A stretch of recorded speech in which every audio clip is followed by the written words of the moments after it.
आज मेरी कमज़ोरियाँ लोगों के सामने नहीं हैं। अगर मैं फांसी से बच गया तो वे ज़ाहिर हो जाएंगी। आज तो सब मुझे स्वतंत्रता सेनानी मान रहे हैं।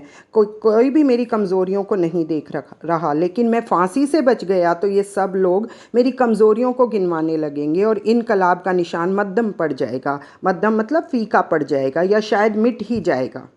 लेकिन मेरे दिलेराना ढंग से हंसते हंसते फांसी पाने की सूरत में हिंदुस्तानी माताएं अपने बच्चों को भगत सिंह बनने की आरजू किया करेंगी। आरजू मतलब इच्छा। लेकिन अगर मैं हंसते हंसते फांसी पर चढ़ गया बहादुरी से, तो सारी भारत की माताएं अपने बच्चे को भगत सिंह जैसा बनाना चाहेंगी और देश की आज़ादी के लिए बलिदान होने वालों की तादाद तादाद मतलब संख्या इतनी बढ़ जाएगी कि इनकलाब को रोकना साम्राज्यवाद मतलब ब्रिटिश साम्राज्य की संपूर्ण शैतानी शक्तियों के भी बस की बात नहीं रहेगी।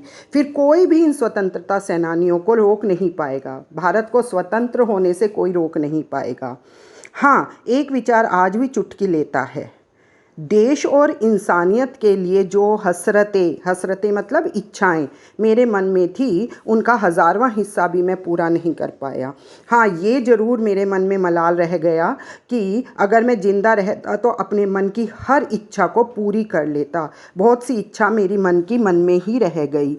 अगर ज़िंदा रह सकता तो शायद उसको पूरा करने का मौका मिलता और मैं अपनी हसरतें पूरी कर सकता। केवल यही एक और आखिरी इच्छा रह गई है कि अगर मैं ज़िंदा रहता तो मेरे मन में बहुत सी हसरतें थी। कौन सी हसरतें? देश को स्वतंत्र देखने की, वो देख पाता, पूरी कर पाता। इसके सिवा कोई लालच मेरे मन में फांसी से बचने के लिए कभी नहीं आया। इसके अलावा कोई लालच मेरे मन में नहीं आया कि मुझे फांसी से बचना है। मुझसे ज़्यादा खुशकिस्मत और कौन होगा? मुझसे ज़्यादा खुशकिस्मत कौन होगा? क्योंकि मैं देश के लिए, देश की आज़ादी के लिए फांसी पर चढ़ रहा हूँ। मुझे आजकल अपने आप पर बहुत गर्व है और इस बात का मुझे अपने ऊपर बहुत गर्व है कि मैं देश के काम आया, देश की स्वतंत्रता के काम आया। अब तो बड़ी बेताबी से अंतिम इम्तिहान का इंतज़ार है। अंतिम इम्तिहान कौन सा? फांसी पर लटकने का। उसका बड़ी बेचैनी से मैं इंतज़ार कर रहा हूँ।